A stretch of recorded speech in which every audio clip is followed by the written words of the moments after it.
راز پخت و پز با حمایت رب باختر. رب باختر نتیجه سالها تلاش و عشق و کشاورزی است.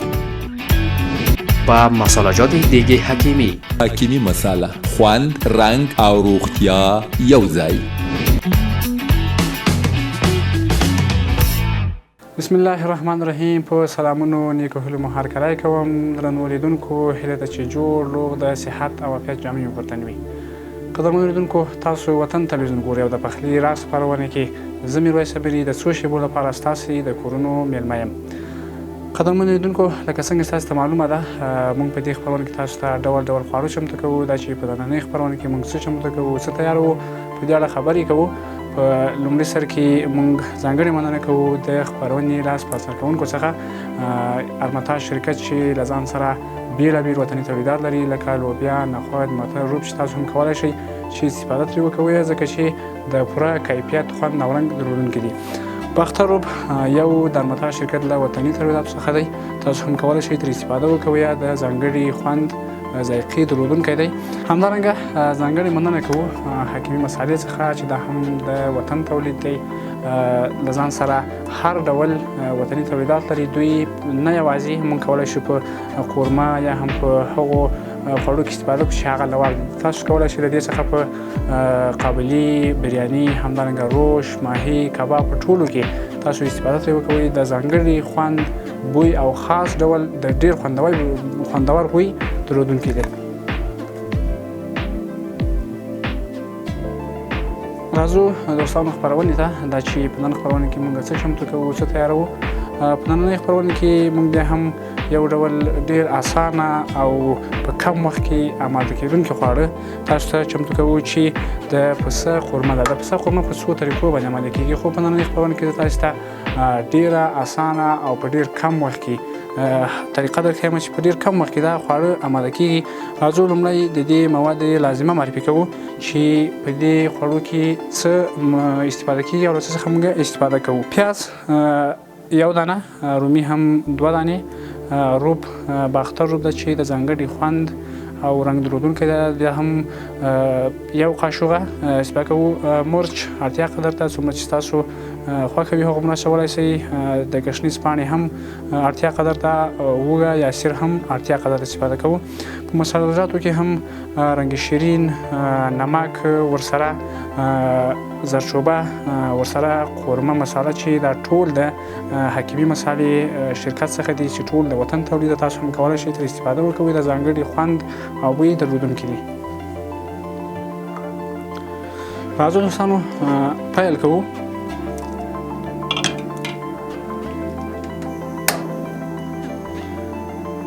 لومړي سر کې غوړي په کړایي کې اچوو. پرېږدو دوستانو چې غوړي څه ناڅه سره شي. له هغه نه وروسته پیاز اضافه کوو. له پیازو څخه وروسته وږه اضافه کوو. موږ کولی شو دوستانو چې پیاز او وږه یو ځای هم واچوو. ولې دا چې وږه لږ زر پخېږي، نو په دې اساس بیا چې دا چې وږه ونه سوځېږي یا هم خپل ځان راسه ورنه کړي، پیاز پرېږدو چې یو څه اندازه سره شي. له هغه نه وروسته بیا موږ وږه اضافه کوو. له هغه نه وروسته نور مواد اضافه کوو.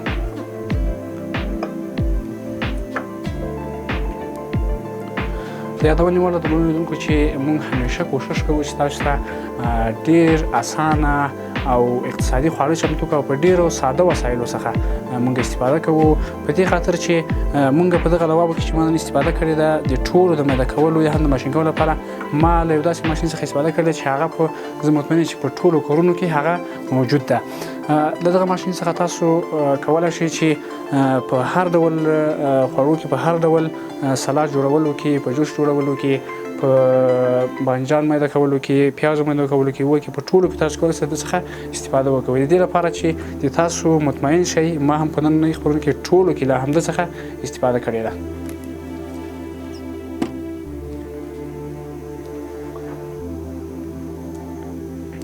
بالکل دوستانو غوړي سره دي. راځو لومړی پیاز اضافه کوو.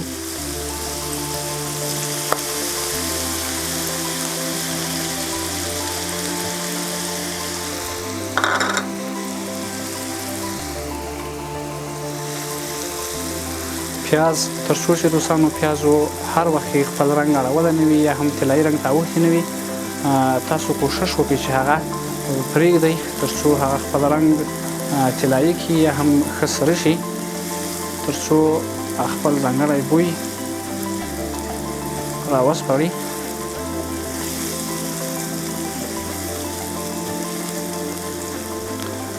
دوستانو ډېر اسانه خواړه دي او په ډېر کم وخت کې چمتو کېږي.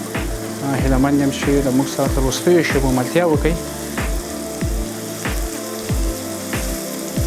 هغه هېوادوال چې مسافر دي یا هم په اتاقونو په لرګیو کې ژوند کوي، هغوی هم کولی شي چې دا خواړه په ډېر کم وخت کې او په ډېر اسانه طریقې سره اماده کړي. بلکل دوستانو پیاز پرېږدو چې ښه سره شي. له هغه نه وروسته بیا موږ لومړی وږی اضافه کوو. له وږي څخه وروسته رومي اضافه کوو. تاسو هم له موږ سره پاتې شئ تر څو وکولی شئ دا خواړه په خپلو کورونو کې اماده کړئ. بلکل دوستانو پیاز سره دي.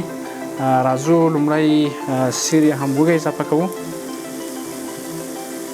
سیر یې هم وږه په هر ډول خوړو کې ډېر رول لري، خصوصا په حبوباتو کې چې د هغو په پخولو کې ډېره مرسته کوي.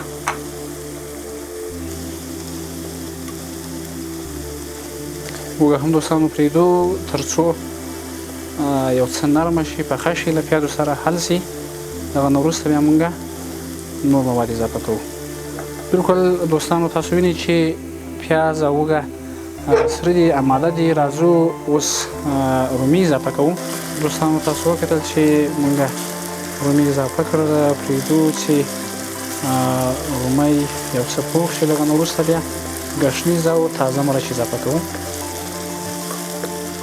دوستانو کله چې هم رومی له ماشین څخه ونوځي او تاسو اضافه کوئ، بیا په اسانۍ سره هغه نه پخېږي او ځینې وخت رومی په اسانۍ سره خپل هغه اوبه نه وچېږي.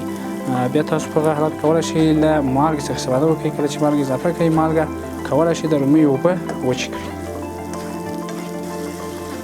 راځو په دې مرحله کې لومړی د ګشنیز پاڼې اضافه کوو. ګشنیز هر ډول خوړو ته ځانګړی خوند او بوی وربښي.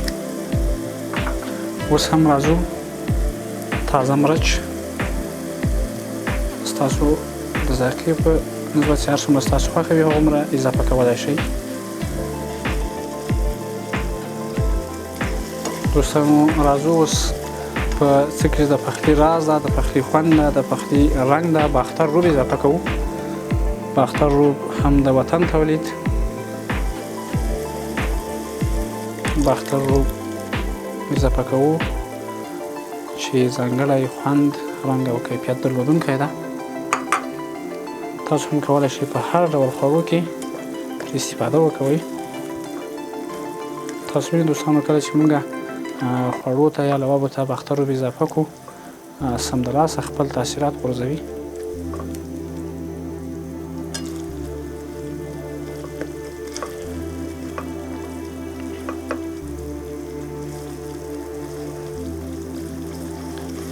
دوستانو دا چې د پسه غوښه ده، په کم اندازه اوبه دلته اضافه کوو. تر نیم ګیلاس پورې اوبه اضافه کوو تر څو هغه لواب ښه پاخه شي او لږ څه اوبه پاتې شي تر څو هغه غوښه هم وروسته ورسره پخه شي. د نیم ګیلاس څخه هم لږ زیاتې اوبه اضافه کوو تر څو لواب ښه پاخه شي. وروسته بیا هغه د پسه غوښه هم ورسره پخه شي.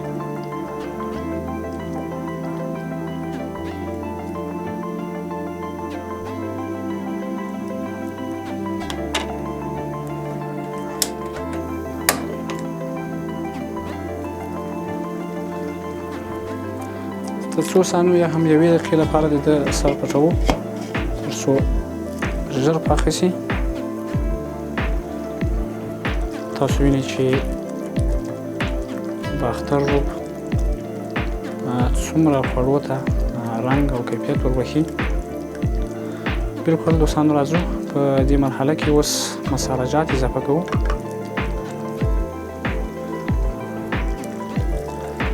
مساله‌جات ټول د حکیمي مسالې څخه دي. زردچوبه هم نیم قاشق چایخوری. رنگ شیرین هم د چای خوړلو قاشقه څه کم 1 قاشق.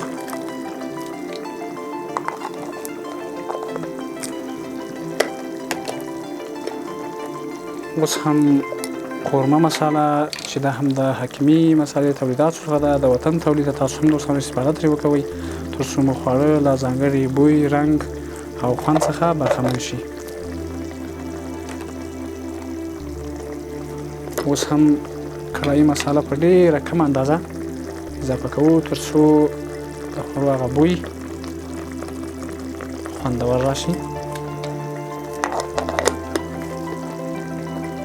وروسته هم راځو مالګه اضافه کوو. د چای خوړلو 1 قاشقه اضافه کوو ځکه چې موږ روب او بانجان رومي هم اضافه کړي دي.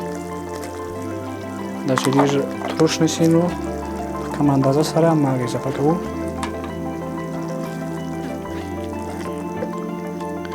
بلکل دوستانو څه ناڅه دا پرېږدو چې مساله جات او هغه لواب سره حل شي.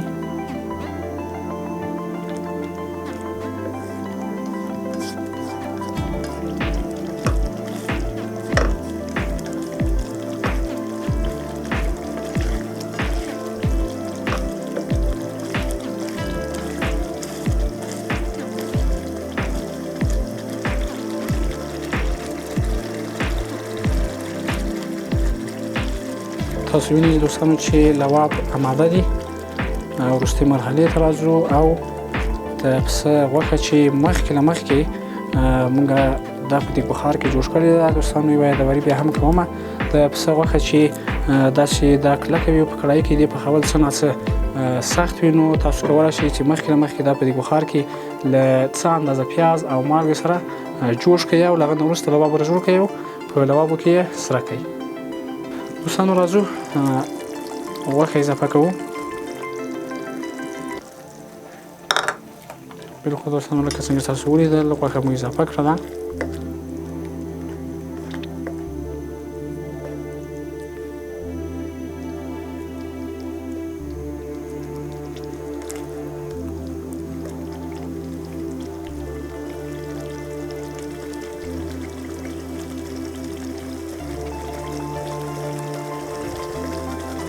بیا هم دوستانو نیم ګیلاس اوبه اضافه کوو تر څو غوښه خپله شخي په پوره توګه د لاسه ورکړي.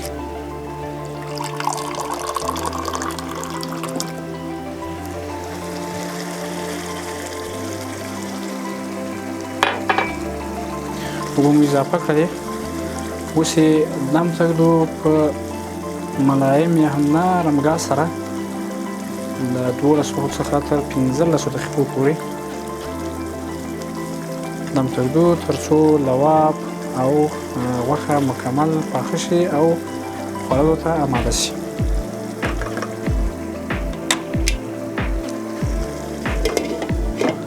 ساعت قید کوو دوستانو تر 12 الی 15 دقیقو پورې دا په ډېر نرم او ملایم ګاز سره دم تږدو.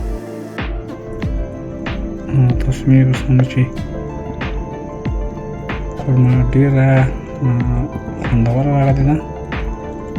باختر روب هم د المتا شرکت له وطني تولیداتو څخه ده. تاسو هم کولی شئ چې خپلو کورونو کې ترې استفاده وکوئ. باختر روب خوند، ذایقه، کیفیت او رنګ د باختر سره تجربه کوي. باختر د هر اشپز انتخاب، د وطن تولید، د وطن ویاړ. درنو لیدونکو د خپرونې وروستیو شېبو ته رارسېدلي یو. تر بیا چې زه میرویس امري د پخلي راز خپرونکي ستاسې درانه حضور ته حاضرېږم. تاسې په لویه بښونکي خدای سپارم. ښه وخت، ښې چارې، الله مو مل شه. راز پخت و پز با حمایت روب باختر. روب باختر نتیجه سالها تلاش و عشق و کشاورزی است. و مسالجات دیگه حکیمی. حکیمی مساله خوند، رنگ او روغتیا یو ځای.